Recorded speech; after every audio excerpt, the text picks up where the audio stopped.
이 계집애가 지금 나한테 대드는 거야?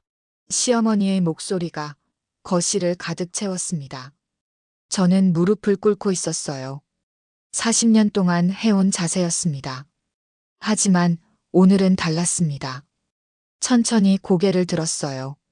시어머니의 눈을 똑바로 바라봤습니다. 시어머니가 손을 들어 올렸습니다.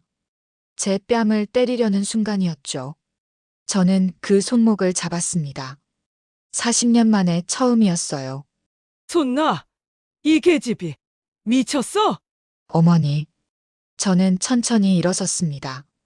시어머니보다 키가 컸어요. 이제야 알았습니다. 다시는 때리지 마세요. 평소와 다르게 두 눈을 똑바로 바라보며 얘기하는 저, 정순자.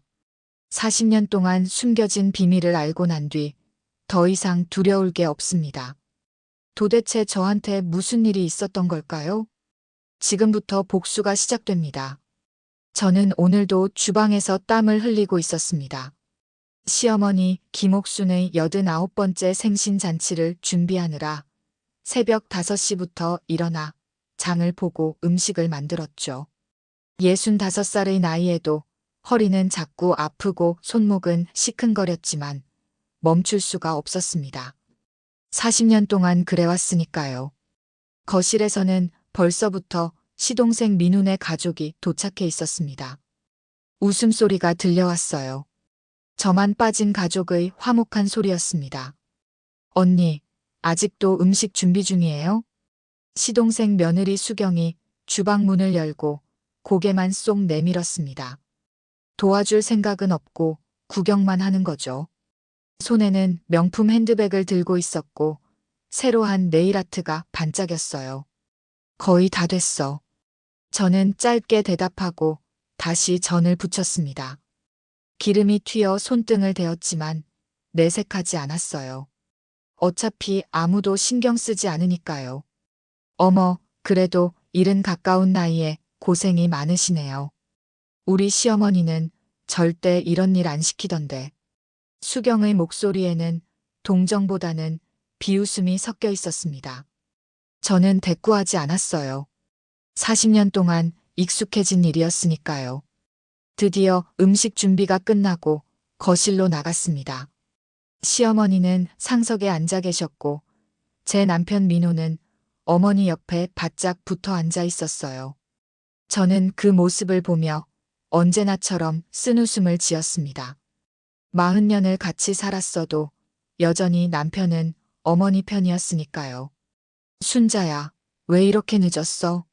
손님들 오기 전에 다 차려놔야지. 시어머니의 첫마디는 역시나 지적이었습니다. 감사나 격려 같은 건 없었어요. 89살의 나이에도 목소리만큼은 여전히 날카로웠습니다. 죄송합니다, 어머니. 지금 바로 상 차리겠습니다. 저는 고개를 숙이고 다시 주방으로 향했습니다. 허리가 끊어질 것 같았지만 내색할 수 없었어요. 며느리 유진이 조용히 다가와 도와주었습니다. 11해 전 이 집에 시집 온 유진은 제 유일한 위로였어요. 어머니, 제가 할게요. 좀 쉬세요. 유진이 작은 목소리로 말했습니다. 저는 고개를 저었어요. 괜찮아. 어차피 내가 해야 할 일이야. 상을 다 차리고 거실로 나오니 손님들이 도착하기 시작했습니다. 시어머니의 친구분들, 친척들이 모여들었어요. 모두들 시어머니에게 축하 인사를 건넸고 저는 그저 옆에서 시중을 들 뿐이었습니다. 아이고, 옥순이 참 복 많아. 며느리가 이렇게 잘 모시잖아. 한 손님이 말했습니다. 저는 그 말에 속으로 허탈하게 웃었어요. 잘 모신다는 건 결국 고분고분 시키는 대로 한다는 뜻이니까요. 뭐, 그래도 가난한 집에서 시집 왔으니 이만하면 다행이지. 처음에는 걱정 많이 했는데. 시어머니의 목소리가 거실에 울려 퍼졌습니다. 저는 그 순간 숨이 막혔어요. 40년 동안 들어온 말이었지만 여전히 아팠습니다. 손님들 앞에서 공개적으로 제 출신을 깎아내리는 거죠. 가난해도 사람은 착하더라고. 그게 다행이야. 시동생 민우가 거들었습니다. 그의 부인 수경이 킥킥 웃었어요. 저는 그저 웃으며 고개를 숙였습니다. 화가 나고 분했지만 참아야 했어요. 언제나처럼. 정말이지, 이 집에서 나는 사람이 아니었습니다. 그저 일하는 기계였죠. 남편 민호는 옆에 앉아 있으면서도 아무 말이 없었습니다. 저를 감싸지도 변호하지도 않았어요. 그저 어머니의 말에 어색하게 웃을 뿐이었습니다. 아들 준혁도 마찬가지였어요. 자리 구석에 앉아 휴대폰만 보고 있었습니다. 순자야, 물 좀 더 가져와. 시어머니의 명령이 떨어졌습니다. 저는 일어서서 주방으로 향했어요. 그때 현관 초인종이 울렸습니다. 내가 나갈게요. 유진이 먼저 일어났습니다. 문을 열자 낯선 남자가 서 있었어요. 말끔한 정장 차림에 서류 가방을 든 40대 중반의 남자였습니다. 실례합니다. 정순자 여사님 댁이 맞습니까? 그 남자의 목소리에 거실이 순간 조용해졌습니다. 저는 멈칫했어요. 저를 찾는 사람이라니 도대체 누굴까요? 제가 정순자인데요. 누구시죠? 저는 조심스럽게 다가갔습니다. 남자는 명함을 건넸어요. 법무법인 정의 변호사 강민석입니다. 고 정태산 회장님의 유언 집행인입니다. 그 순간 제 심장이 멎는 것 같았습니다. 정태산. 제 아버지 이름이었어요. 15년 전 돌아가신 아버지. 손이 떨리기 시작했습니다. 지금 뭐라고 하신 거예요? 시어머니가 벌떡 일어났습니다. 변호사를 위아래로 훑어보는 눈빛이 날카로웠어요. 정순자 여사님과 사적으로 나눌 말씀이 있습니다. 혹시 따로 얘기할 수 있을까요? 강민석 변호사는 정중했지만 단호했습니다. 저는 어리둥절한 채로 고개를 끄덕였어요. 방으로 가시죠. 저는 변호사를 제 방으로 안내했습니다. 뒤에서 시어머니와 남편의 수근거리는 소리가 들렸지만 신경 쓸 겨를이 없었어요. 도대체 무슨 일일까요? 방문을 닫자 변호사는 서류 가방에서 두툼한 봉투를 꺼냈습니다. 정순자 여사님, 먼저 신분증을 확인해도 될까요? 저는 떨리는 손으로 지갑에서 신분증을 꺼냈습니다. 변호사는 신분증을 확인하고 고개를 끄덕이더니 조심스럽게 입을 열었어요. 여사님 아버님이신 고 정태산 회장님께서 15년 전 돌아가시면서 유언을 남기셨습니다.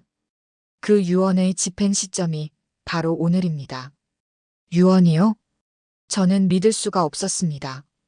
아버지는 평범한 회사원이셨어요. 제가 25에 결혼할 때 교통사고로 돌아가셨죠. 회장이라니 무슨 소리인가요? 여사님, 사실 아버님의 본명은 정태산이 아니라 정동원이십니다. 동아그룹 창업주셨습니다.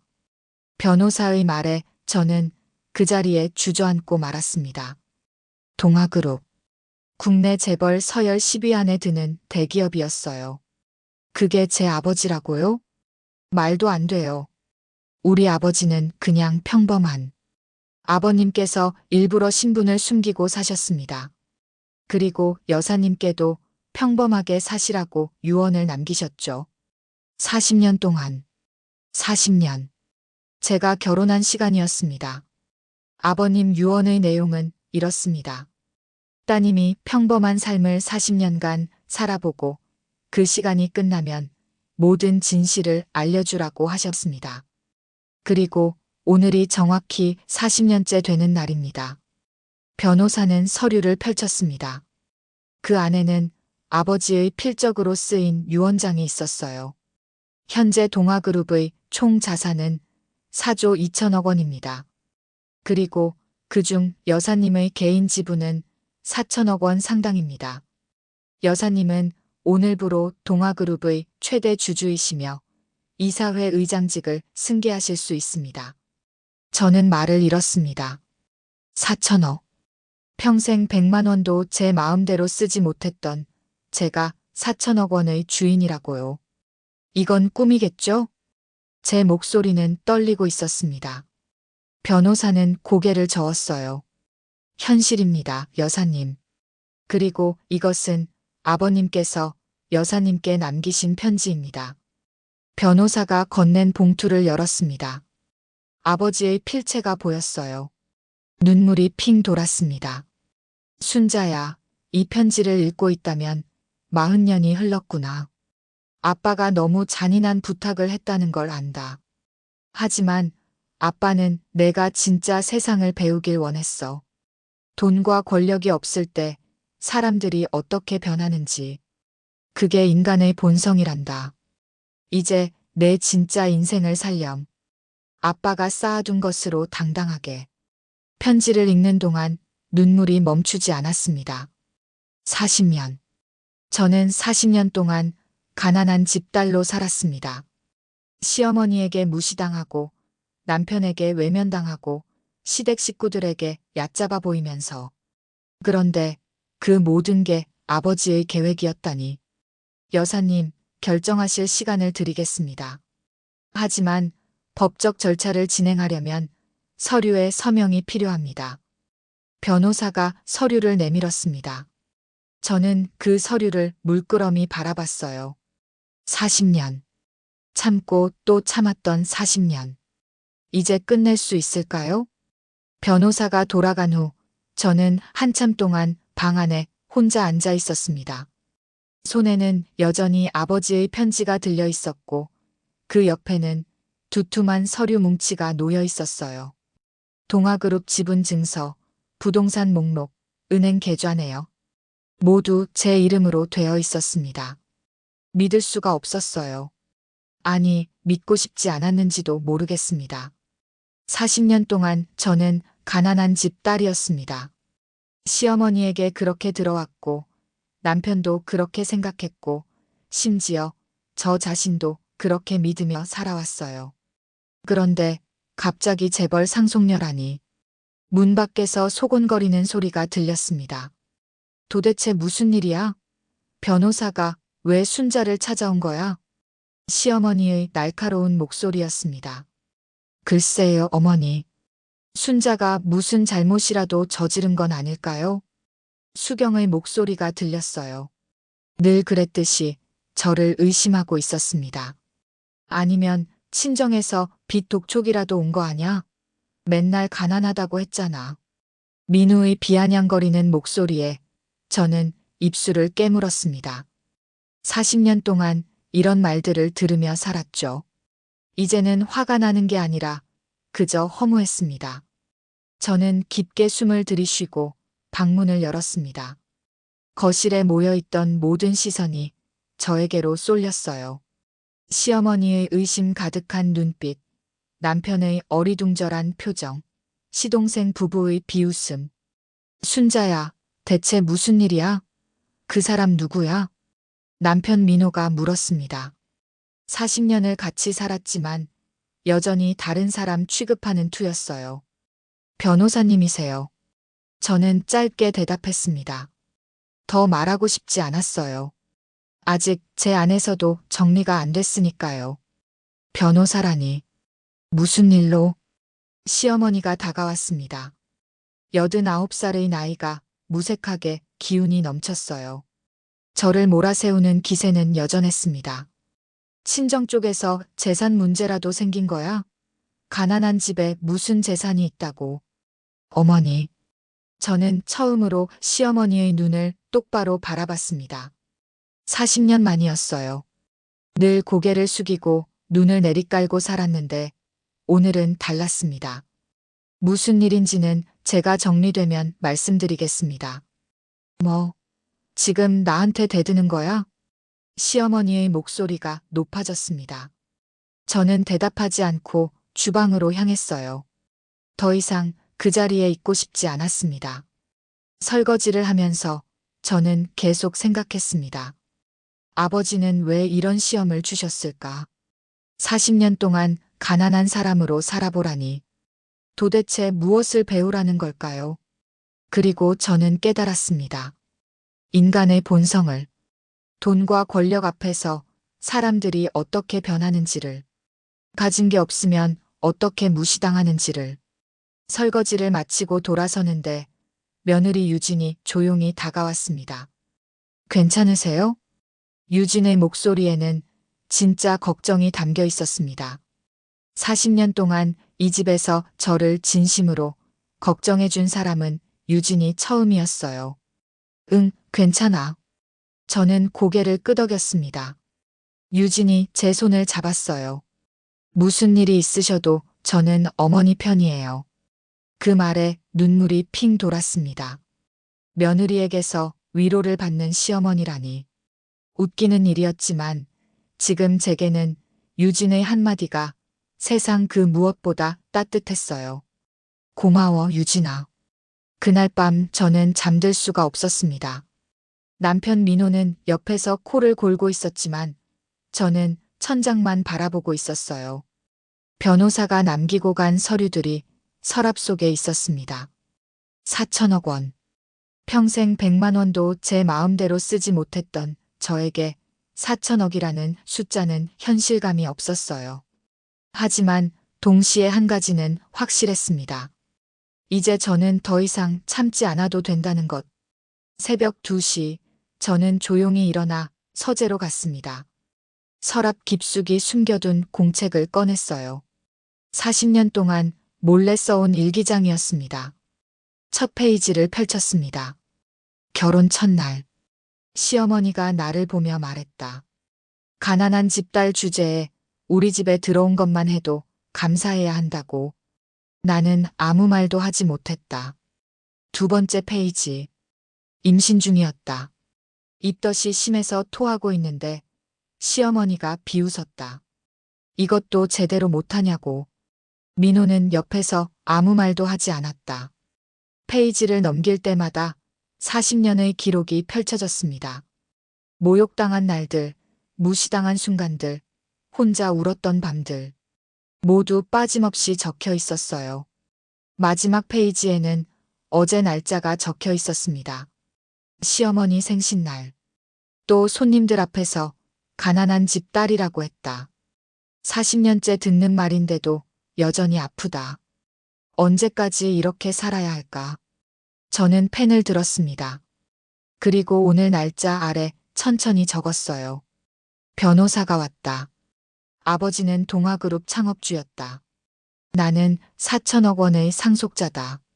40년의 시험이 끝났다. 이제 시작이다. 다음 날 아침, 저는 일찍 일어나 아침 준비를 했습니다. 평소와 다를 게 없었어요. 하지만 제 마음속은 달라져 있었습니다. 순자야, 어제 그 변호사 일은 대체 뭐야? 식사를 하던 시어머니가 물었습니다. 저는 국그릇을 내려놓으며 대답했어요. 개인적인 일입니다, 어머니. 개인적인 일? 이 집 며느리가 개인적인 일이 어딨어? 다 말해. 예전 같았으면 바로 고개를 숙이고 사과했을 겁니다. 하지만 오늘은 달랐어요. 말씀드릴 수 있는 게 아닙니다. 거실이 조용해졌습니다. 시어머니의 얼굴이 굳어졌어요. 지금 뭐라고 한 거야? 말씀드릴 수 없다고 했습니다. 제 목소리는 떨리지 않았습니다. 40년 만에 처음으로 제 의사를 표현하는 순간이었어요. 남편 민호가 황급히 끼어들었습니다. 순자야, 어머니께 죄송하다고 해. 왜요? 저는 남편을 똑바로 바라봤습니다. 왜 제가 죄송하다고 해야 하나요? 그게 무슨, 어머니께 버릇없이 구는 거잖아. 40년 동안 저는 한 번도 버릇없게 군 적이 없어요. 오늘도 마찬가지고요. 시동생 민우가 코웃음을 쳤습니다. 형수, 변호사 한 번 만났다고 갑자기 태도가 달라졌네. 무슨 일인데 그래? 상관없는 일입니다. 제가 자리에서 일어서자 시어머니가 소리쳤어요. 당장 앉아. 내가 가라고 했어? 예전 같았으면 즉시 앉았을 겁니다. 하지만 저는 그대로 서 있었어요. 식사 맛있게 하세요. 저는 그렇게 말하고 방으로 들어왔습니다. 뒤에서 난리가 났지만 신경 쓰지 않았어요. 40년 동안 참았습니다. 이제는 더 이상 참지 않을 겁니다. 방에 들어와 휴대폰을 꺼냈습니다. 변호사 강민석의 명함이 책상 위에 있었어요. 저는 번호를 눌렀습니다. 여보세요, 변호사님. 저 정순자입니다. 아, 여사님. 결정하셨습니까? 네. 서류에 서명하겠습니다. 그리고 한 가지 부탁이 있습니다. 말씀하세요. 저는 깊게 숨을 들이쉬었습니다. 동아그룹의 법무팀을 동원해서 최 씨 일가에 대한 조사를 시작해 주세요. 재산, 사업, 세금 문제까지 전부 다요. 전화 너머로 잠시 침묵이 흘렀습니다. 혹시 법적 대응을 준비하시는 겁니까? 네. 40년 동안 당한 걸 돌려줄 겁니다. 정당하게요. 알겠습니다. 일주일 안에 보고서를 올리겠습니다. 전화를 끊고 저는 창밖을 바라봤습니다. 맑은 가을 하늘이 보였어요. 아버지, 제가 배운 게 뭔지 아세요? 돈과 권력이 없으면 사람들이 얼마나 잔인해지는지 배웠어요. 가족이라는 이름으로 얼마나 쉽게 사람을 짓밟는지도 알았고요. 그리고 이제는 제가 돈과 권력을 가졌습니다. 이제는 제 차례예요. 그날 오후 저는 은행에 갔습니다. 변호사가 알려준 비밀 계좌를 확인하기 위해서였죠. 은행 VIP실에 안내받은 것도 처음이었어요. 정순자 고객님, 오랜만입니다. 지점장이 직접 나왔습니다. 저는 어리둥절했어요. 저를 아세요? 물론입니다. 정태산 회장님의 따님이시지 않습니까? 40년 전 회장님께서 직접 계좌를 개설하셨습니다. 지점장이 보여준 잔고 내역에 저는 숨이 멎었습니다. 3,200억 원. 아버지가 쌓아두신 돈이었습니다. 40년 동안 이자가 붙고 또 붙어서 이렇게 된 거죠. 회장님께서 말씀하셨습니다. 따님이 찾아오시는 날, 그날이 바로 시작이라고요. 저는 고개를 끄덕였습니다. 아버지는 모든 걸 계획하셨어요. 제가 40년을 견딜 수 있도록, 그리고 견뎌낸 후에는 당당히 싸울 수 있도록. 필요하신 게 있으시면 언제든 말씀하세요. 네. 곧 큰 움직임이 있을 겁니다. 은행을 나와 저는 카페에 앉았습니다. 처음으로 제 돈으로 비싼 커피를 주문했어요. 40년 동안 커피 한 잔도 눈치 보며 마셨는데 오늘은 달랐습니다. 휴대폰이 울렸습니다. 남편이었어요. 순자야, 어디야? 빨리 집에 와. 어머니가 화나셨어. 일 보고 있어요. 무슨 일? 어머니 모실 생각은 안 하고. 저는 쓴웃음을 지었습니다. 40년 동안 모셨어요. 하루쯤은 괜찮겠죠. 지금 무슨 소리야? 너 요즘 이상해. 이상한 게 아니에요. 정상으로 돌아가는 거예요. 전화를 끊고 저는 커피를 마셨습니다. 씁쓸했지만 동시에 달콤했어요. 40년의 인내가 끝났습니다. 이제 복수가 시작됩니다. 집에 돌아왔을 때 거실은 살벌한 분위기였습니다. 시어머니, 남편, 시동생 부부, 그리고 아들 주녀까지 모두 모여 있었어요. 마치 저를 심판하기 위해 모인 것 같았습니다. 어디 갔다 오는 거야? 시어머니의 첫마디였습니다. 89살의 나이에도 목소리만큼은 칼날처럼 날카로웠어요. 은행 다녀왔습니다. 저는 담담하게 대답했습니다. 가방을 들고 방으로 가려는데 시동생 민우가 막아섰어요. 형수님, 대체 무슨 일입니까? 요즘 이상하잖아요. 비켜주세요. 어머니께서 물어보시는데 대답부터 하고 가시죠. 저는 민우를 똑바로 바라봤습니다. 40년 동안 늘 비웃던 그 얼굴이었어요. 제 개인적인 일입니다. 개인적인 일? 이 집 며느리가 무슨 개인적인 일이 있어? 시어머니가 소파에서 벌떡 일어났습니다. 지팡이를 짚고 제 앞까지 걸어오셨어요. 순자야, 내가 마지막으로 묻는다. 그 변호사는 누구고 너는 대체 뭘 숨기고 있는 거야? 말씀드릴 수 없습니다. 뭐? 시어머니의 얼굴이 불그락푸르락했습니다. 40년 동안 한 번도 거역한 적 없는 며느리가 갑자기 말을 안 듣으니 당황하시는 게 보였어요. 당장 말하지 못해. 시어머니가 지팡이를 바닥에 내리쳤습니다. 쿵 하는 소리가 거실에 울렸어요. 예전 같았으면 무릎 꿇고 빌었을 겁니다. 하지만 지금은 아니었어요. 어머니, 제가 40년 동안 이 집에서 어떻게 살았는지 아세요? 제 목소리는 떨리지 않았습니다. 매일 새벽 5시에 일어나서 밤 12시까지 일했어요. 아프면 안 되고, 쉬면 안 되고, 불평하면 안 됐죠. 그렇게 40년을 살았습니다. 그게 며느리 도리지. 내가 젊었을 때도 그랬어. 시어머니가 코웃음을 쳤습니다. 그래서 어머니도 저한테 똑같이 하신 거예요? 뭐, 어머니가 당하셨으니까 저도 당해야 한다고 생각하신 거죠? 거실이 조용해졌습니다. 남편 민호가 황급히 끼어들었어요. 순자야, 말 조심해. 어머니께 무슨 짓이야? 조심할 말이 없어요. 사실만 말했을 뿐이에요. 저는 남편을 보았습니다. 67년을 같이 산 사람인데 지금 보니 참 낯선 사람이었어요. 당신은 40년 동안 한 번이라도 저를 지켜준 적 있나요? 나도 힘들었어. 어머니와 내 사이에서. 힘들었다고요? 저는 웃음이 나왔습니다. 쓰라린 웃음이었죠. 당신은 어머니 옆에서 편하게 앉아 계셨어요. 힘든 건 저였어요. 매일 부엌에서, 빨랫간에서, 청소하면서 힘들었던 사람은 저예요. 그래도 우리 가족이잖아. 가족이요? 저는 고개를 저었습니다. 가족이라면 서로를 존중해야죠. 근데 이 집에서 저는 한 번도 존중받은 적이 없어요. 시동생 며느리 수경이 비웃었습니다. 형님, 갑자기 왜 이러세요? 변호사 한 번 만났다고 이상하게 변했네. 이상한 게 아니에요. 정상으로 돌아온 거예요.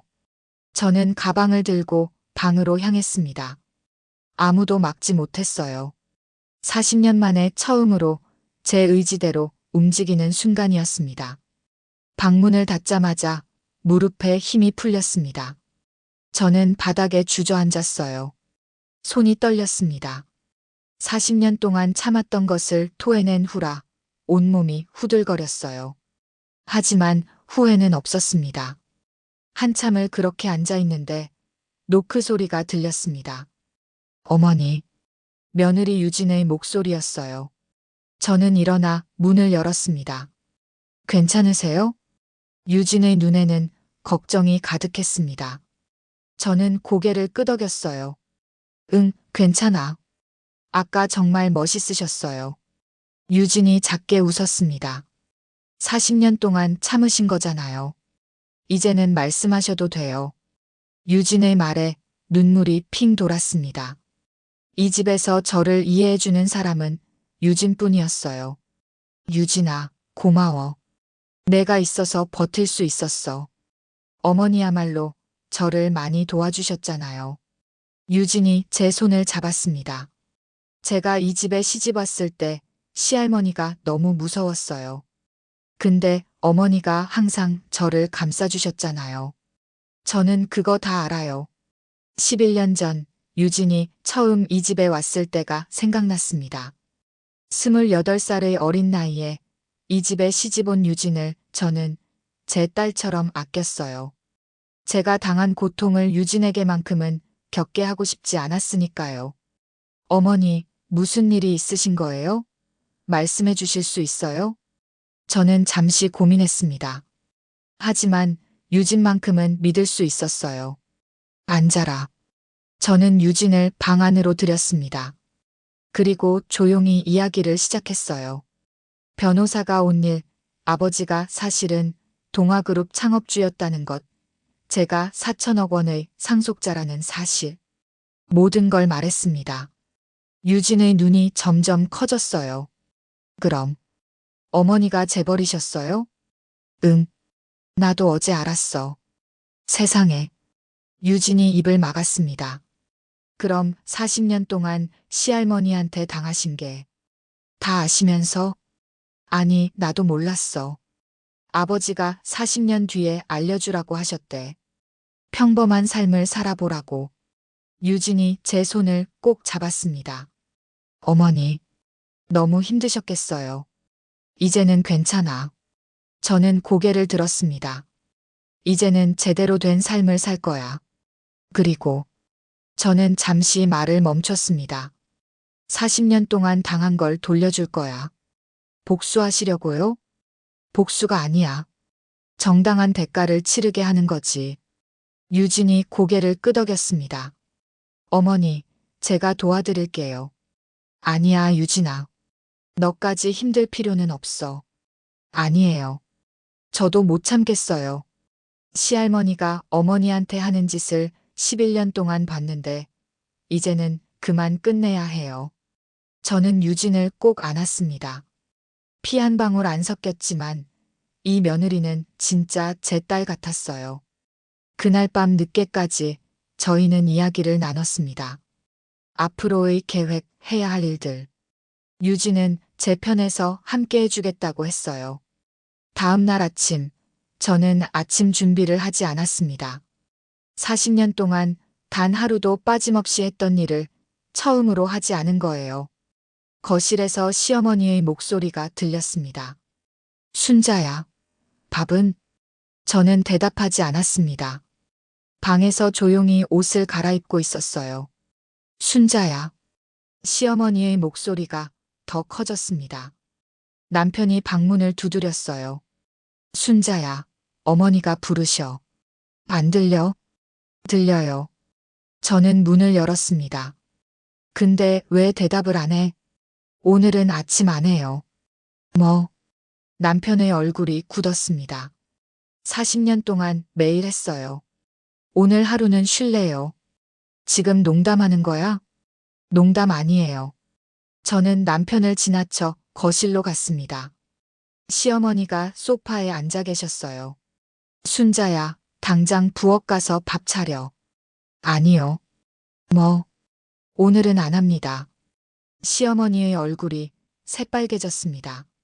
너 지금 나한테 대들고 있는 거야? 대드는 게 아닙니다. 거절하는 거예요. 거절? 며느리가 시어머니한테 거절을 해? 네. 이제부터는 제가 하고 싶은 것만 할 겁니다. 저는 가방을 들고 현관으로 향했습니다. 뒤에서 난리가 났지만 신경 쓰지 않았어요. 당장 돌아와. 시어머니의 고함 소리가 들렸지만 저는 돌아보지 않았습니다. 40년 만에 처음으로 제 의지대로 집을 나서는 순간이었어요. 밖의 공기가 이렇게 상쾌한 줄 몰랐습니다. 카페에 앉아 변호사에게서 온 메시지를 확인했습니다. 최 씨 일가에 대한 1차 조사 보고서였어요. 내용을 읽으면서 저는 입술을 깨물었습니다. 시동생 민우가 운영하는 회사는 탈세 의혹이 있었고 시어머니 명의의 부동산은 불법으로 취득한 것이 여럿 있었어요. 심지어 남편 민호도 법률사무소를 운영하면서 횡령 의혹이 있었습니다. 40년 동안 저를 가난한 집딸이라고 무시하면서 정작 본인들은 불법으로 재산을 모았던 거죠. 저는 변호사에게 전화를 걸었습니다. 여사님, 보고서 받으셨습니까? 네. 이거 다 증거가 확실한 거죠? 그렇습니다. 국세청과 검찰에 고발할 수 있는 수준입니다. 좋아요. 그럼 본격적으로 시작하죠. 알겠습니다. 그런데 여사님, 변호사가 잠시 말을 멈췄습니다. 가족이신데 괜찮으시겠습니까? 가족이요? 저는 쓰웃음을 지었습니다. 40년 동안 저를 가족으로 대한 적이 없는데 제가 왜 그들을 가족으로 대해야 하나요? 알겠습니다. 최대한 신속하게 진행하겠습니다. 전화를 끊고 저는 커피를 마셨습니다. 따뜻한 커피가 목으로 넘어갔어요. 휴대폰이 울렸습니다. 아들 준혁이었어요. 엄마, 지금 어디야? 할머니가 난리 났어. 밖에 있어. 왜 아침도 안 하고 나간 거야?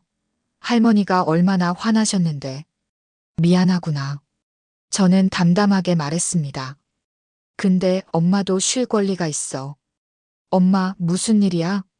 요즘 이상해. 아빠도 걱정하시고. 준혁아. 저는 아들의 말을 끊었습니다. 엄마가 40년 동안 어떻게 살았는지 아니? 그게 뭔 소리야? 할머니한테 매일 무시당하고 아빠는 나 몰라라 하고 그렇게 살았어. 엄마, 그래도 가족이잖아. 참아야지. 그 말에 저는 가슴이 아팠습니다. 제 아들조차 저더러 참으라고 하네요. 준혁아, 엄마는 이제 안 참아. 40년 충분히 참았어. 엄마. 저는 전화를 끊었습니다. 더 이상 들을 필요가 없었어요. 창밖을 보니 비가 내리기 시작했습니다. 가을비였어요. 사람들이 우산을 펼치며 종종 걸음을 쳤습니다. 저는 그 모습을 보며 생각했습니다. 40년 동안 저는 우산 없이 비를 맞으며 살았어요. 이제는 우산을 펼칠 때가 됐습니다. 아니, 비를 그치게 할 때가 됐죠. 휴대폰의 변호사에게서 또 메시지가 왔습니다. 동아그룹 이사회에서 여사님의 복귀를 환영한다고 합니다. 언제 출근하시겠습니까? 저는 답장을 보냈습니다. 다음 주 월요일부터 출근하겠습니다. 40년 만에 제 진짜 인생이 시작되는 것입니다. 그날 저녁, 저는 집에 돌아가지 않았습니다. 호텔에 방을 잡았어요. 제 돈으로 제가 원하는 곳에서 자는 것도 40년 만에 처음이었습니다. 침대에 누워 천장을 바라봤습니다. 편안했어요. 시어머니 눈치 볼 필요도, 남편 신경 쓸 필요도 없었습니다. 휴대폰이 계속 울렸습니다. 남편, 시어머니, 아들. 모두가 전화를 걸었지만 저는 받지 않았어요. 대신 유진에게만 메시지를 보냈습니다. 유진아, 나 호텔에 있어. 걱정 마. 곧 유진에게서 답장이 왔습니다. 어머니, 잘하셨어요. 푹 쉬세요. 여기는 제가 잘 버틸게요. 저는 미소를 지었습니다. 유진이 있어 다행이었어요. 창밖으로 서울의 야경이 보였습니다. 반짝이는 불빛들이 아름다웠어요. 아버지, 이제 알 것 같아요. 왜 40년을 기다리라고 하셨는지. 밑바닥을 경험해야 정상의 가치를 아는 거죠.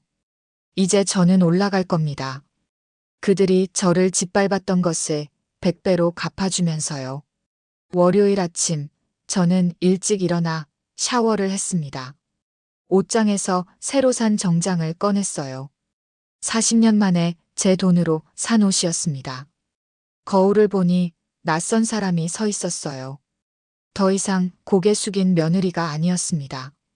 동아그룹 본사는 강남 한복판에 있었습니다. 40층 높이의 건물 앞에서 저는 잠시 멈췄어요. 아버지가 평생 일궈낸 곳이었죠. 정순자 회장님, 환영합니다. 로비에서 비서실장이 기다리고 있었습니다. 회장님. 그 호칭이 아직은 낯설었어요. 감사합니다. 엘리베이터를 타고 최고층으로 올라갔습니다. 회장실 문이 열리는 순간 저는 숨이 멎을 뻔했어요. 통유리 너머로 서울 전체가 한눈에 들어왔습니다. 회장님, 아버님께서 쓰시던 자리입니다. 비서실장이 말했습니다. 책상 위에는 아버지의 사진이 놓여 있었어요. 저를 따뜻하게 바라보는 아버지의 미소가 보였습니다. 임원진 회의는 10시에 시작됩니다. 준비하시겠습니까? 네, 그러죠. 2시간 후 회의실에는 임원들이 모였습니다. 모두 저를 호기심 어린 눈으로 바라봤어요. 40년간 숨겨진 상속자가 갑자기 나타났으니 당연했습니다. 소개하겠습니다. 정태산 전 회장님의 따님이시자 새로운 이사회 의장이신 정순자 회장님이십니다. 비서실장의 소개에 임원들이 고개를 숙였습니다. 저는 천천히 입을 열었어요. 만나서 반갑습니다. 정순자입니다. 제 목소리는 떨리지 않았습니다. 아버지께서 일구신 이 회사를 잘 이끌어 나가겠습니다. 여러분의 협조를 부탁드립니다. 회장님, 여쭤봐도 되겠습니까? 한 임원이 조심스럽게 물었습니다. 그동안 어디 계셨습니까? 전 회장님께서 돌아가신 지 15년이 지났는데 개인적인 사정이 있었습니다. 하지만 이제 돌아왔습니다. 그것으로 충분하지 않을까요? 임원들이 서로 눈치를 봤지만 더 이상 묻지 않았어요. 회의를 마치고 회장실로 돌아왔을 때 비서실장이 서류를 가져왔습니다. 회장님, 강민석 변호사님께서 보내신 자료입니다. 최 씨 일가에 대한 상세 조사 보고서였습니다. 저는 천천히 내용을 읽어내려갔어요. 시동생 민우의 회사는 지난 3년간 15억 원의 세금을 탈루했고 시어머니 명의의 아파트 세 채는 불법 대출로 취득한 것이었습니다. 남편 민호는 법률사무소를 운영하면서 고객 자금 5억 원을 횡령한 정황이 있었어요. 이것들을 다 검찰에 제출하면 모두 구속 수사 대상입니다. 비서실장이 조심스럽게 대답했습니다. 가족분들이신데 괜찮으시겠습니까? 저는 창밖을 바라봤습니다. 맑은 가을 하늘이 보였어요. 40년 동안 저를 가족으로 대하지 않았던 사람들입니다. 이제 법대로 처리할 겁니다. 그날 저녁, 저는 호텔 로비에서 유진을 만났습니다. 며느리는 조심스럽게 주위를 살피며 들어왔어요. 어머니. 유진이 제 손을 잡았습니다. 손이 차가웠어요. 시댁에서 난리 났어. 어머니 찾는다고. 그렇겠지. 저는 쓴웃음을 지었습니다. 근데 유진아, 너는 괜찮아? 시할머니한테 혼나는 거 아니야? 괜찮아요.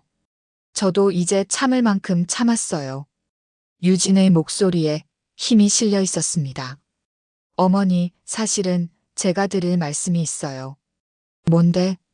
유진이 가방에서 노트 하나를 꺼냈습니다. 저도 지난 11년 동안 기록했어요. 시할머니가 어머니한테 한 말들, 시아버지가 방관한 일들, 시삼촌네가 어머니를 무시한 것들. 다 적어뒀어요. 저는 노트를 받아들었습니다. 첫 페이지를 펼치자 날짜와 함께 상세한 기록이 보였어요. 2014년 3월 12일. 시할머니가 식사 자리에서 시어머니 보고 가난한 집 딸이라고 했다. 시아버지는 아무 말 없이 밥만 먹었다. 시어머니 눈에 눈물이 고였지만 참으셨다. 2015년 6월 5일. 시어머니가 제사 음식을 10가지나 준비하셨는데 시할머니가 다 맛없다고 했다. 시어머니는 부엌에서 혼자 우셨다. 페이지를 넘길수록 눈물이 났습니다. 유진은 11년 동안 제 고통을 다 지켜보고 있었던 거예요.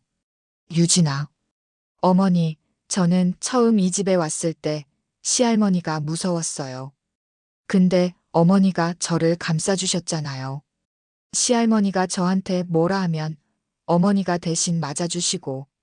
유진의 눈에 눈물이 고였습니다. 저는 어머니 딸이에요. 피는 안 섞였어도 진짜 딸이에요. 그러니까 어머니가 싸우실 때 저도 같이 싸울래요. 저는 유진을 꼭 안았습니다. 40년 동안 이렇게 따뜻한 위로를 받은 적이 없었어요. 고마워, 유진아. 정말 고마워. 우리는 한참을 그렇게 안고 있었습니다. 어머니, 그런데 준혁이 오빠는 모르세요? 응, 아직 말 안 했어. 말씀하실 거예요? 저는 고개를 저었습니다. 준혁이는 할머니 편이야. 나보다 할머니가 더 중요한 것 같더라. 오빠가 원래는 착한데 시할머니 눈치를 너무 많이 봐요. 그래도 엄마가 힘들 때 편을 들어줬어야지. 40년 동안 한 번도 그러지 않았어. 제 목소리에 섭섭함이 묻어났습니다. 유진이 제 손을 꼭 잡았어요. 어머니는 저만 있으면 돼요. 제가 끝까지 함께 할게요. 다음 날, 저는 법무법인을 찾아갔습니다. 강민석 변호사가 저를 맞이했어요. 회장님, 어떻게 진행하시겠습니까? 일단 시동생 민우부터 시작하죠. 탈세 증거가 확실하다고 했죠? 네, 국세청에 고발하면 즉시 조사가 들어갈 겁니다. 좋아요. 그럼 오늘 바로 고발장을 접수하세요. 알겠습니다. 그리고 시어머님과 남편분은?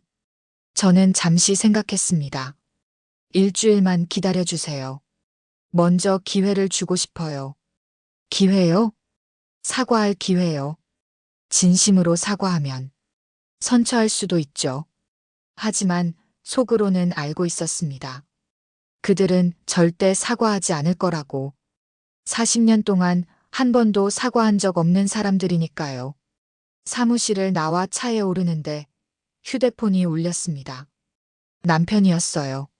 사흘 만에 처음 받는 전화였습니다. 순자야, 대체 어디 있는 거야? 당장 집에 와. 싫어요. 뭐? 남편의 목소리가 높아졌습니다. 너 지금 장난해? 어머니가 얼마나 화나셨는데. 그래서요? 그래서? 당장 와서 사과드려. 저는 웃음이 났습니다. 40년 동안 저한테 사과 한 번 안 한 사람들이 이제 와서 저보고 사과하래요? 순자야, 정신 차려. 우리가 가족이잖아. 가족이요? 저는 차창 밖을 바라봤습니다. 가족이라면 서로 존중하고 배려해야죠. 근데 당신네 가족은 저를 하인 취급했어요. 40년 동안. 그래도 우리가 잘못했으면 이제라도 바로잡으면 되잖아.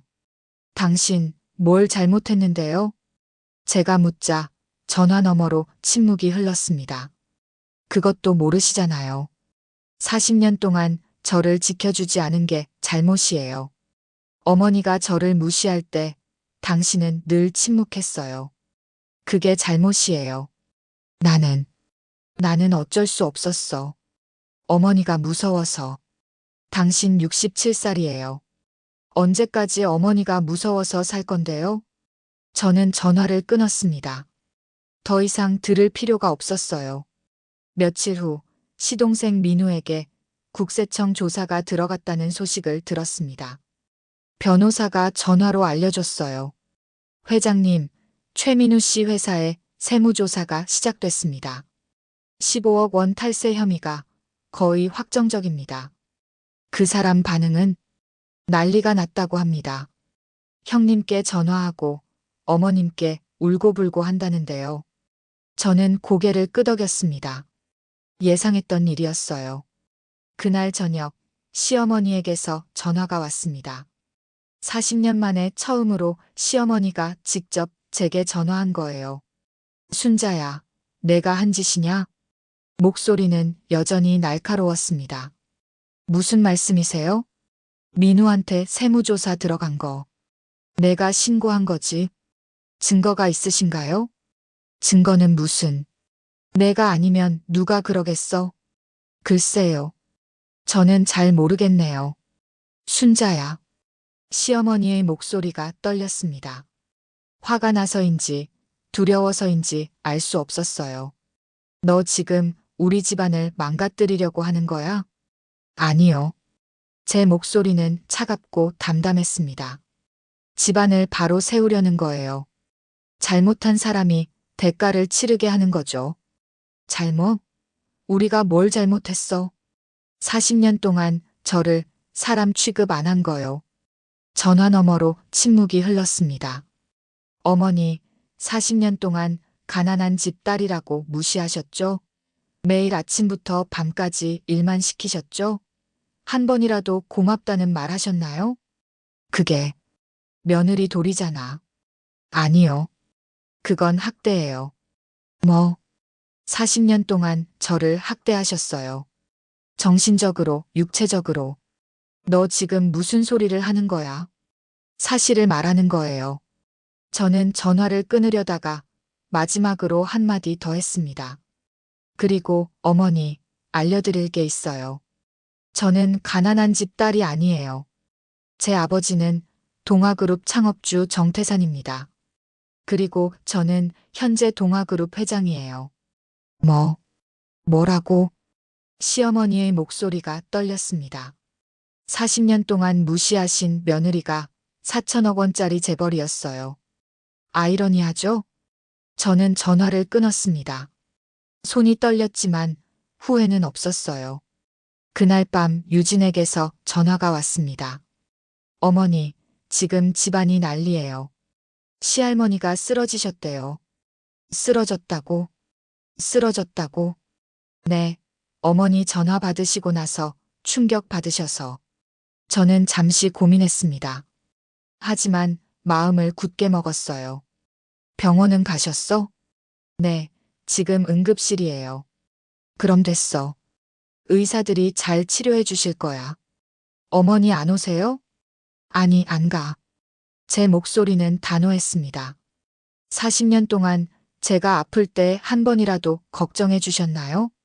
이제 저도 안 할 거예요. 유진이 잠시 침묵했습니다. 알겠어요, 어머니. 여기는 제가 지킬게요.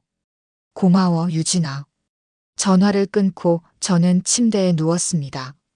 천장을 바라보며 생각했어요. 이제 시작이다. 진짜 복수는 지금부터다. 일주일 후 변호사 사무실에서 저는 더 충격적인 자료를 받았습니다. 조사팀이 파헤친 최 씨 일가의 숨겨진 과거였어요. 회장님, 이 자료는 좀 민감합니다. 강민석 변호사가 조심스럽게 말했습니다. 어떤 내용인데요?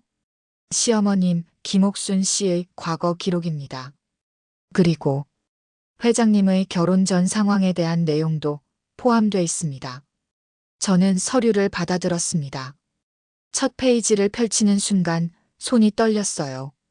40년 전 제가 최민호와 결혼하기 직전의 기록이었습니다. 아버지 정태산 회장이 최 씨 집안에 5억 원을 건넸다는 내용이 적혀 있었어요. 이게 무슨 뜻이죠? 시댁에서 회장님과의 결혼을 반대했답니다. 가난한 집 딸이라는 이유로요. 그래서 회장님 아버님께서 결혼 지참금 명목으로 5억 원을 주셨습니다. 저는 숨이 막혔습니다. 그럼 시어머니는 처음부터 알고 있었다는 거예요? 우리 집이 가난하지 않다는 걸? 그렇습니다. 5억 원은 당시로서는 거금이었습니다. 김옥순 씨는 그 돈으로 지금 살고 있는 집을 샀고 시동생 최민우의 사업 자금도 거기서 나왔습니다. 저는 서류를 읽으며 온몸이 떨렸습니다. 40년 동안 저를 가난한 집 딸이라고 무시했던 그들이 사실은 제 친정 돈으로 잘 살고 있었던 거예요. 더 있습니다. 변호사가 다음 페이지를 펼쳤습니다. 회장님 결혼 후 1년 뒤 정태산 회장님이 다시 3억 원을 보내셨습니다. 손녀를 잘 돌봐달라는 명목이었죠. 하지만 그 돈은 회장님께 전달되지 않았습니다. 어디로 갔는데요? 시어머님이 전부 본인 명의로 예금했습니다. 지금도 그 계좌가 남아 있습니다. 저는 주먹을 꽉 쥐었습니다. 손톱이 손바닥에 파고들었어요. 40년 동안 내 돈으로 살면서 나를 무시했다는 거네요. 죄송합니다, 회장님. 변호사가 고개를 숙였습니다.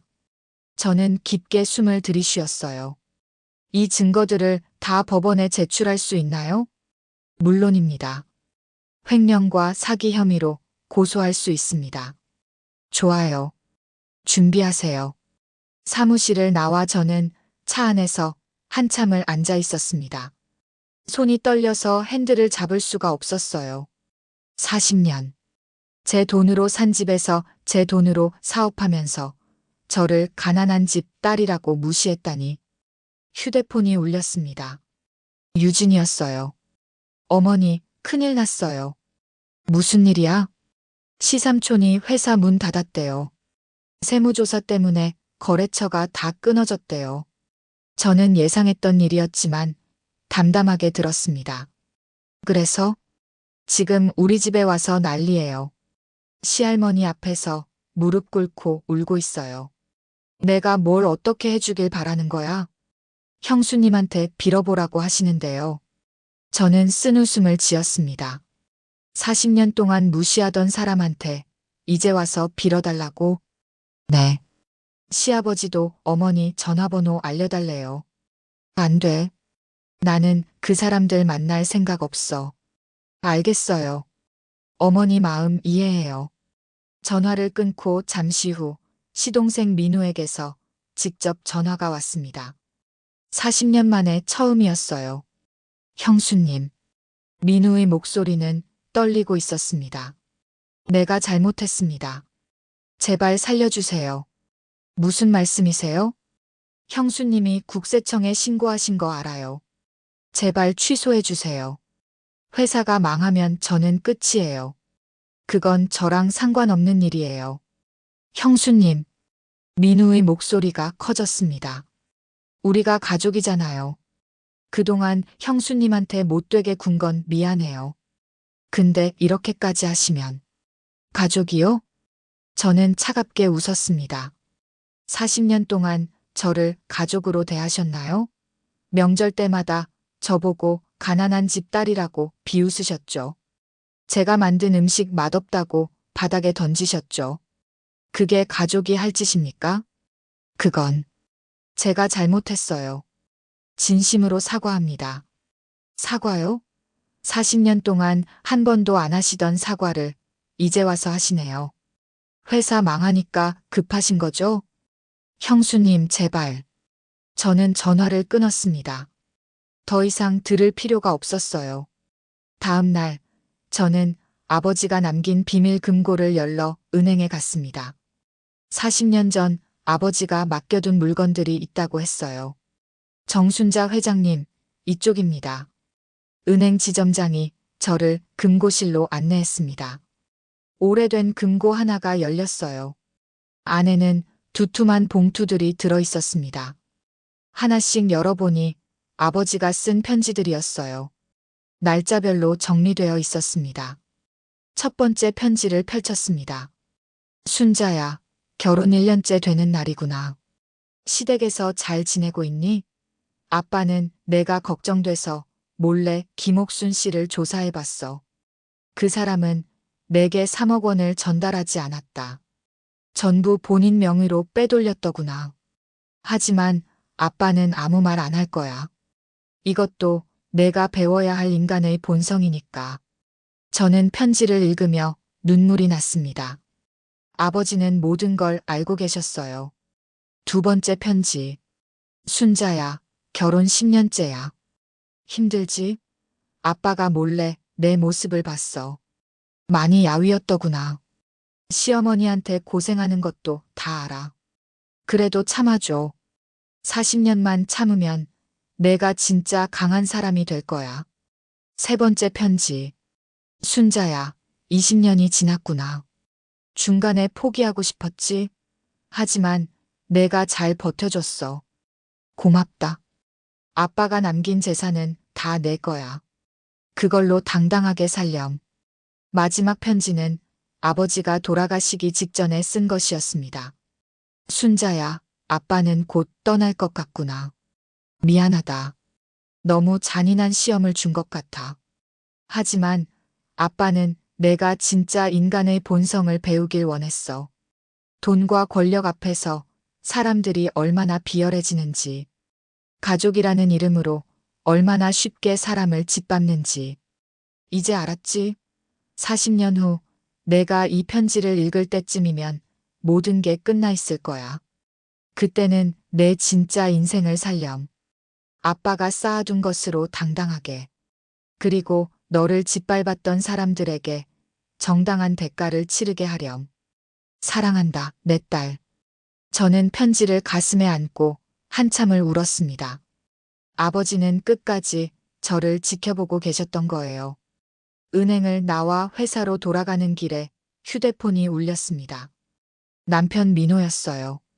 순자야, 우리 좀 만나자. 싫어요. 제발 부탁이야. 한 번만 만나자. 목소리가 간절했습니다. 저는 잠시 고민하다가 대답했어요. 좋아요. 내일 낮 12시 강남역 카페에서 만나요. 다음 날 약속 장소에 갔을 때 남편은 이미 와 있었습니다. 67살의 나이가 무색하게 많이 늙어 보였어요. 순자야. 남편이 일어서려다 다시 앉았습니다. 저는 마주 앉으며 커피를 주문했어요. 무슨 말 하려고 나오라고 했어요? 순자야, 미안해. 정말 미안해. 남편의 눈에 눈물이 고였습니다. 40년 동안 너를 지켜주지 못해서 미안해. 지금 와서 미안하다고 하면 뭐가 달라져요? 나도 알아. 하지만 그래도 말하고 싶었어. 남편이 고개를 숙였습니다. 너를 사랑했어. 정말로. 근데 나는 너무 약했어. 어머니한테 맞서지 못했어. 67년을 사셨는데 아직도 엄마한테 못 이기세요? 제 목소리는 차가웠습니다. 아니, 이제는 알았어. 내가 얼마나 비겁했는지. 남편이 주머니에서 서류 하나를 꺼냈습니다. 이혼 동의서야. 서명했어. 위자료도 내가 원하는 만큼 줄게. 저는 서류를 받아들었습니다. 이혼 동의서. 40년 결혼 생활의 끝이었어요. 준혁이는 뭐래요? 준혁이는 화났어. 나보고 어떻게 엄마한테 이럴 수 있냐고. 그래요. 저는 쓴웃음을 지었습니다. 아들도 결국 할머니 편이네요. 순자야, 준혁이도 나중에는 이해할 거야. 아니요. 안 할 거예요. 40년 동안 할머니 편에서 자란 아이가 갑자기 바뀌지 않아요. 저는 일어섰습니다. 이혼 서류는 변호사한테 보낼게요. 그리고 당신이 횡령한 5억 원 돌려받을 겁니다. 알고 있었구나. 남편이 고개를 떨구었습니다. 미안해. 그것도 다 돌려줄게. 저는 대답 없이 카페를 나왔습니다. 뒤돌아보지 않았어요. 40년의 인연이 끝나는 순간이었습니다. 그날 저녁 유진과 저는 조용한 식당에서 저녁을 먹었습니다. 어머니, 아버지 만나셨다며요? 응, 이혼 동의서 받았어. 드디어 끝나시는군요. 유진이 제 손을 잡았습니다. 어머니, 후회 안 하세요? 후회? 저는 고개를 저었습니다. 40년 동안 이미 충분히 후회했어. 왜 결혼했을까? 왜 참았을까? 그런데 이제는 알겠어. 뭘요? 이 모든 게 필요한 과정이었다는 거. 아버지 말씀대로 인간의 본성을 배우는 시간이었어. 저는 창밖을 바라봤습니다. 그리고 이제 그 배운 걸로 싸울 거야. 며칠 후 시어머니의 횡령 사건이 검찰에 고발됐습니다. 제 친정에서 받은 8억 원을 빼돌린 혐의였어요. 뉴스에도 나왔습니다. 재벌 며느리 학대한 시어머니, 알고 보니 며느리 돈으로 호의호식. 여론이 들끓었습니다. 사람들은 시어머니를 비난했고 저를 응원했어요. 그날 밤 시어머니에게서 전화가 왔습니다. 순자야. 목소리가 완전히 꺾여 있었습니다. 제발 용서해줘. 내가 잘못했어. 이제 와서 잘못했다고 하시면 되나요? 나도 며느리 시절 고생했어. 그래서 너한테 똑같이 한 거야. 미안해. 그게 변명이 되나요? 저는 차갑게 말했습니다. 어머니도 고생하셨으니까 저도 고생해야 한다. 그게 말이 돼요? 순자야. 아니요. 이제 끝이에요. 법대로 처리될 겁니다. 저는 전화를 끊었습니다. 창밖으로 밤하늘이 보였습니다. 별들이 반짝이고 있었어요. 아버지, 이제 거의 다 왔어요. 조금만 더 참으면 완전한 복수가 이루어질 거예요. 한 달 후, 검찰은 시어머니 김옥순을 횡령과 사기 혐의로 구속했습니다. 89살의 고령이었지만 혐의가 명백해서 예외는 없었어요. 뉴스를 보는 제 마음은 복잡했습니다. 40년을 지배했던 사람이 수갑을 차고 끌려가는 모습이었죠. 회장님, 최민우 씨도 오늘 구속됐습니다. 비서실장이 보고했습니다. 탈세 혐의가 확정됐고 추가로 사업자금 횡령 혐의까지 붙었습니다. 남편은요? 최민호 변호사는 아직 기소 전 단계입니다. 하지만 증거가 명백해서 구속은 피할 수 없을 것 같습니다. 저는 고개를 끄덕였습니다. 모든 게 계획대로 진행되고 있었어요. 그리고 회장님, 최준혁 씨가 면담 신청을 했습니다. 준혁이가 제 아들이었습니다. 42년 동안 키운 아들이었죠. 거절하세요. 하지만 회장님, 그 아이는 할머니 편이에요. 저를 원망하고 있을 거예요. 만나봤자 싸우기만 할 겁니다. 비서실장이 난처한 표정을 지었지만 고개를 끄덕였습니다. 그날 저녁 유진이 제 호텔 방으로 찾아왔습니다. 얼굴이 많이 상해 있었어요. 유진아, 무슨 일이야? 괜찮아요, 어머니. 유진이 억지로 웃었지만 눈가에 멍이 들어 있었습니다. 누가 때렸어? 시할머니 재판 때문에. 준혁 오빠가 화를 냈어요. 제 가슴이 철렁 내려앉았습니다. 준혁이가 너를 때렸어? 아니에요.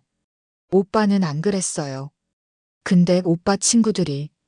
유진이 말을 흐렸습니다. 오빠가 술 먹고 친구들한테 푸념했나 봐요. 엄마가 할머니를 감옥에 보냈다고. 그 친구들이 저한테 왜 시어머니 편이냐고. 저는 유진을 꼭 안았습니다. 미안해, 유진아. 너까지 피해를 주게 해서. 아니에요, 어머니. 저는 괜찮아요. 어머니가 잘하신 거예요. 유진이 제 손을 잡았습니다. 어머니, 후회하지 마세요. 우리가 이긴 거예요. 며칠 후 법원에서 첫 공판이 열렸습니다. 저는 방청석에 앉아 있었어요. 시어머니가 죄수복을 입고 들어왔습니다. 예전의 당당하던 모습은 온데간데 없었습니다. 허리가 굽고 얼굴은 헬쑥했어요. 89살의 노인은 그저 작고 초라해 보였습니다. 피고인 김옥순, 횡령 혐의에 대해 인정합니까? 판사가 물었습니다. 인정합니다. 시어머니의 목소리는 떨렸습니다. 변호인, 최종 변론하세요. 시어머니의 변호사가 일어섰습니다. 피고인은 고령이고 건강이 좋지 않습니다. 선처를 부탁드립니다. 하지만 검사의 반박은 날카로웠습니다. 피고인은 40년 동안 며느리를 학대하면서 며느리 친정에서 받은 8억 원을 횡령했습니다. 이는 계획적인 범죄입니다. 재판이 끝나고 나오는데 누군가가 제 앞을 막았습니다. 아들 준혁이었어요. 엄마. 준혁의 얼굴은 헬쑥했습니다. 며칠 동안 제대로 못 잡은 모양이었어요. 비켜. 저는 차갑게 말했습니다. 엄마, 제발. 할머니 용서해줘. 안 돼. 엄마. 할머니가 89이세요. 감옥에서 돌아가시라고요? 그건 할머니가 선택한 길이야. 저는 준혁을 지나쳐 가려 했습니다. 하지만 준혁이 제 팔을 잡았어요. 엄마가 이렇게 잔인한 사람인 줄 몰랐어. 그 말에 저는 멈췄습니다. 천천히 돌아서서 아들을 바라봤어요. 잔인하다고? 네, 가족을 이렇게 만들고도 가만히 있잖아요. 준혁아. 제 목소리는 차갑게 식어 있었습니다. 40년 동안 할머니가 엄마한테 뭐 했는지 알아? 그래도 가족이잖아요. 가족? 저는 웃음이 나왔습니다. 40년 동안 엄마가 매일 새벽 5시에 일어나서 밤 12시까지 일하는 걸 봤지. 그때 넌 뭐 했어? 나는 할머니 옆에서 편하게 앉아서 TV 봤지. 엄마가 설거지하고 청소하고 빨래하는 동안. 준혁이 말을 잃었습니다. 그리고 할머니가 엄마 보고 가난한 집딸이라고 무시할 때 너 한 번이라도 말렸어? 엄마, 한 번도 없었어. 40년 동안 단 한 번도. 저는 아들의 손을 뿌리쳤습니다. 이제 와서 가족이라고 하지 마. 너는 엄마를 가족으로 대한 적이 없으니까. 저는 돌아서서 걸어갔습니다. 뒤에서 준혁이 소리쳤어요. 엄마, 엄마는 이제 내 엄마 아니에요. 그 말에 가슴이 찢어지는 것 같았지만 저는 멈추지 않았습니다. 돌아보지도 않았어요. 차에 올라타자 눈물이 쏟아졌습니다. 42년 동안 키운 아들에게 부인당하는 순간이었죠. 하지만 후회는 없었습니다. 제가 잘못한 게 아니니까요. 다음 날 시동생 며느리 수경이 제 회사로 찾아왔습니다. 경비가 막았지만 그녀는 로비에서 소리를 질렀어요. 정순자, 나와요. 당장 나와. 비서실장이 황급히 보고했습니다. 회장님, 어떻게 하시겠습니까? 들어오라고 하세요. 잠시 후 수경이 회장실로 들어왔습니다. 예전의 거만한 모습은 온데간데 없었어요. 머리는 산발이고 옷차림도 엉망이었습니다. 언니. 수경이 제 앞에서 무릎을 꿇었습니다. 제발 우리 남편 살려주세요. 일어나세요. 저는 차갑게 말했습니다. 무릎 꿇는다고 달라지는 거 없어요. 언니, 제발요. 우리 애들 생각해서라도. 당신 애들은 생각하면서 왜 제 생각은 안 했어요? 제 목소리가 높아졌습니다. 40년 동안 저를 무시할 때 제 마음은 생각 안 했잖아요. 그때는 제가 몰라서 그랬어요. 몰라서요? 저는 웃음이 났습니다. 사람을 무시해도 되는지 안 되는지도 몰랐어요? 그게 몰라서 했다고 변명이 돼요? 수경이 울기 시작했습니다. 언니, 우리 집이 파산했어요. 집도 날아갔어요. 애들 학교도 못 보내요. 그래서요? 제발 도와주세요. 우리가 잘못했어요. 안 돼요. 저는 단호하게 말했습니다. 나가세요. 언니, 나가라고 했어요. 경비가 들어와 수경을 데리고 나갔습니다. 그녀의 울부짖는 소리가 복도에 울려 퍼졌어요. 저는 창밖을 바라봤습니다. 가슴이 답답했지만 흔들리지 않았습니다. 일주일 후 남편 민호도 구속됐다는 소식을 들었습니다. 횡령 혐의가 확정된 거였어요. 그날 밤 저는 혼자 술을 마셨습니다. 호텔 방에서 혼자 와인을 마시며 창밖을 바라봤어요. 40년을 함께 산 사람들이 모두 감옥에 갔습니다. 시어머니, 시동생, 남편. 세 사람 모두 제 손으로 보낸 거였어요. 후회가 되느냐고요? 아니요. 전혀. 그들이 먼저 저를 짓밟았습니다. 저는 정당하게 대응했을 뿐이에요. 휴대폰이 울렸습니다. 유진이었어요. 어머니, 괜찮으세요? 응, 괜찮아. 거짓말. 목소리 들으니까 울고 계시잖아요. 저는 눈물을 닦았습니다. 언제 울었는지도 몰랐어요. 유진아, 내가 너무 잔인한 거 아닐까? 아니에요, 어머니. 어머니는 정당하게 하신 거예요. 그래도 시어머니가 89이야. 감옥에서 돌아가시면. 어머니. 유진의 목소리가 단호해졌습니다. 시할머니는 40년 동안 어머니를 죽이고 살았어요. 정신적으로 죽이고 살았다고요. 그런 사람한테 왜 어머니가 죄책감을 느끼세요? 유진의 말이 맞았습니다. 하지만 마음 한구석이 무거웠어요. 유진아, 그래도 난 사람이잖아. 복수는 했지만 이렇게 완전히 무너뜨리는 게 맞나 싶어. 어머니, 그 사람들은 어머니를 완전히 무너뜨리려고 했어요. 40년 동안. 어머니는 그저 똑같이 하신 거예요. 저는 눈물을 닦으며 고개를 끄덕였습니다. 고마워, 유진아. 내가 없었으면 나 진작에 무너졌을 거야. 어머니, 저는 끝까지 어머니 편이에요. 잊지 마세요. 전화를 끊고 저는 다시 창밖을 바라봤습니다. 아버지, 이게 정말 정의인가요? 복수는 달콤하다고 했는데 왜 이렇게 쓰라린가요? 며칠 후 법원에서 판결이 났습니다. 시어머니 김옥순, 징역 3년. 시동생 최민우, 징역 5년. 남편 최민호, 징역 2년. 모두 실형이었습니다. 집행유예 없이 감옥에 가는 거였어요. 뉴스는 이 사건을 크게 다뤘습니다. 40년 학대한 시어머니 일가, 며느리 복수로 몰락. 재벌 며느리의 차가운 복수, 시댁 식구 모두 감옥행. 여론은 갈렸습니다. 어떤 사람들은 저를 응원했고, 어떤 사람들은 너무 잔인하다고 비난했어요. 하지만 저는 신경 쓰지 않았습니다. 제가 옳다고 믿었으니까요. 그날 밤 저는 처음으로 그 집에 다시 갔습니다. 40년을 살았던 집이었죠. 현관문을 열고 들어가니 썰렁했습니다. 아무도 없었어요. 시어머니는 감옥, 남편도 감옥, 시동생도 감옥. 아들은 저를 부인하고 떠났습니다. 거실을 걸으며 40년의 기억이 떠올랐습니다. 이 소파에서 시어머니가 앉아 저를 무시하던 모습, 저 식탁에서 가족들이 저를 없는 사람 취급하던 순간들. 부엌으로 갔습니다.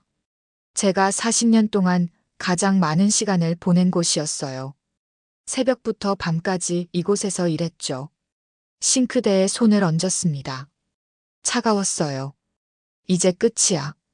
저는 중얼거렸습니다. 40년의 악몽이 끝났어. 그때 현관문이 열렸습니다. 유진이었어요. 어머니, 여기 계셨구나. 유진이 제 옆으로 왔습니다. 혼자 오시면 안 되죠. 저도 같이 왔어야 하는데. 괜찮아. 그냥 마지막으로 보고 싶었어. 이제 정리하실 거예요? 저는 고개를 끄덕였습니다. 이 집을 팔 거야. 더 이상 여기 올 일이 없어. 어머니, 후회 안 하세요? 유진이 조심스럽게 물었습니다. 저는 집안을 둘러봤습니다. 40년의 기억이 담긴 공간이었지만 행복한 기억은 하나도 없었어요. 후회 안 해. 이제는 정말로. 저는 유진의 손을 잡았습니다. 이제 진짜 내 인생을 살 거야. 아무도 나를 무시하지 못하는 삶을. 그날 밤 저는 그 집에서 마지막 밤을 보냈습니다. 제 방에 누워 천장을 바라봤어요. 40년. 길다면 긴 시간이었습니다. 하지만 이제 끝났어요. 40년. 길다면 긴 시간이었습니다. 하지만 이제 끝났어요. 이제는 복수가 아닌 제 진짜 삶을 살 차례였습니다.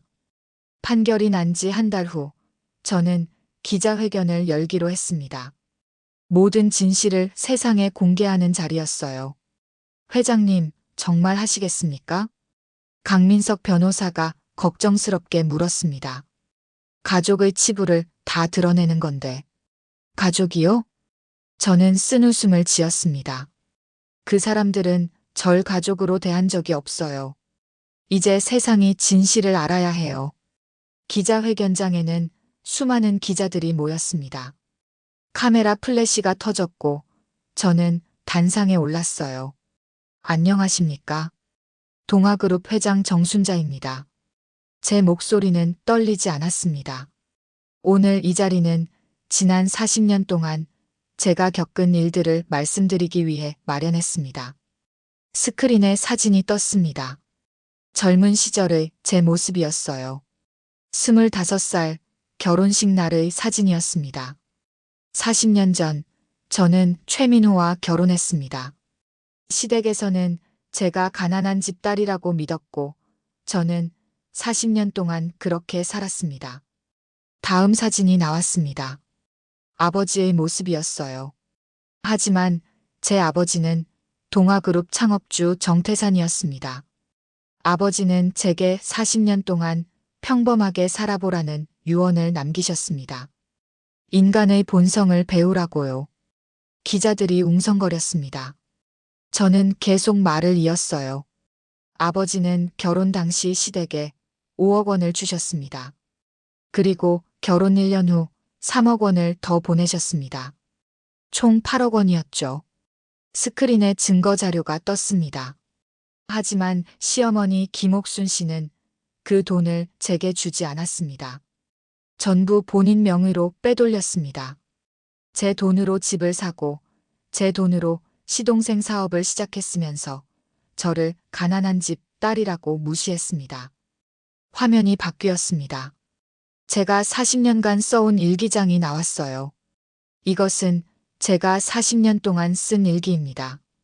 여기에는 시어머니에게 당한 모욕, 남편의 방관, 시댁 식구들의 무시가 날짜별로 기록되어 있습니다.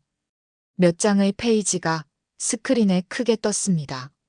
1997년 3월 2일. 시어머니가 제가 만든 음식을 바닥에 던지며 이걸 사람이 먹는 음식이냐고 했습니다. 남편은 옆에서 아무 말도 하지 않았습니다. 2005년 7월 15일. 명절 차례를 준비하는데 시어머니가 친척들 앞에서 가난한 집 딸 주제에 우리 집 며느리 된 것만으로 감사해야 한다고 했습니다. 2015년 12월 27일. 시동생 며느리가 명품 가방을 자랑하며 형수는 그런 거 살 돈도 없죠라고 비웃었습니다. 기자들의 얼굴이 굳어졌습니다. 어떤 기자는 눈물을 닦고 있었어요. 40년 동안 저는 매일 새벽 5시에 일어나 밤 12시까지 일했습니다. 아프면 안 됐고, 쉬면 안 됐고, 불평하면 안 됐습니다. 그게 며느리 도리라고 배웠으니까요. 저는 잠시 말을 멈추고 물을 마셨습니다. 하지만 이제 압니다. 그건 도리가 아니라 학대였습니다. 기자들이 손을 들었습니다. 질문 시간이었어요. 회장님, 그럼 왜 40년 동안 참으신 겁니까? 아버지와의 약속이었습니다. 그리고 저 스스로도 배우고 싶었습니다. 사람의 본성이 무엇인지, 가족들에 대한 법적 조치를 취하신 이유는 정당한 대가를 치르게 하기 위해서입니다. 그들은 제 돈을 횡령했고 저를 40년 동안 학대했습니다. 법대로 처리한 것뿐입니다. 너무 가혹하다는 여론도 있는데요. 저는 카메라를 똑바로 바라봤습니다. 40년 동안 제가 당한 게 가혹하지 않나요? 매일 아침 일어나서 남의 눈치 보며 일만 하는 게 가혹하지 않나요? 시어머니에게 매일 무시당하고 남편에게 외면당하는 게 가혹하지 않나요? 제 목소리가 높아졌습니다. 저는 40년 동안 참았습니다. 이제는 그들이 참을 차례입니다. 그때 회견장 뒤에서 소란이 일었습니다. 누군가 들어오고 있었어요. 아들 준혁이었습니다. 엄마. 준혁이 단상으로 뛰어올랐습니다. 경호원들이 막으려 했지만 저는 손을 들어 제지했어요. 준혁아. 엄마, 그만해요. 제발 그만해요. 준혁의 눈에는 눈물이 가득했습니다. 우리 가족을 이렇게 망가뜨리는 게 엄마가 원한 거예요? 가족이요? 저는 차갑게 웃었습니다. 준혁아, 40년 동안 나는 이 가족에서 뭐였어? 엄마였잖아요. 아니야. 나는 하인이었어. 일만 하는 기계였지. 엄마. 너는 한 번이라도 할머니한테 엄마를 무시하지 말라고 했니? 한 번이라도? 준혁이 말을 잃었습니다. 단 한 번도 없었어. 너도 할머니 편에서 나를 무시했어. 나는 그게 당연한 줄 알았어요. 당연하다고? 저는 아들을 똑바로 바라봤습니다. 엄마가 고생하는 게 당연하다고 생각했어? 아니, 그런 뜻이 아니라. 준혁아, 너는 이미 선택했어. 나보다 할머니를 택했잖아. 그럼 이제 그쪽에서 살아. 엄마. 준혁이 제 팔을 잡았습니다. 엄마, 내가 잘못했어요. 정말 잘못했어요. 다시는 안 그럴게요. 제발 가족들 용서해줘요. 저는 아들의 손을 뿌리쳤습니다. 늦었어. 엄마. 나가. 여기는 내가 있을 곳이 아니야. 경호원들이 준혁을 데리고 나갔습니다. 아들의 울부짖는 소리가 회견장에 울려 퍼졌어요. 저는 다시 기자들을 향해 돌아섰습니다. 눈물이 나려고 했지만 꼭 참았어요. 죄송합니다. 계속하겠습니다. 회장님, 아드님과의 관계는 어떻게 되는 겁니까? 끝났습니다. 그 아이는 제 아들이 아닙니다. 그 말을 하는 게 얼마나 아픈지 아무도 모를 거예요. 하지만 해야 했습니다. 마지막으로 하실 말씀이 있으십니까? 저는 카메라를 똑바로 바라봤습니다. 이 자리를 빌려 똑같은 상황에 있는 며느리들께 말씀드리고 싶습니다. 제 목소리에 힘이 실렸습니다. 참지 마세요. 학대는 도리가 아닙니다. 당신은 가족의 하인이 아니라 한 명의 인간입니다. 존중받을 권리가 있습니다. 기자회견이 끝나고 저는 회장실로 돌아왔습니다. 온몸이 후들거렸어요. 아들과의 대면이 너무 힘들었습니다. 유진이 조용히 들어왔습니다. 어머니, 물 드세요. 고마워, 유진아. 저는 물을 마시며 창밖을 바라봤습니다. 내가 너무한 것 같니? 아니요. 유진이 단호하게 말했습니다.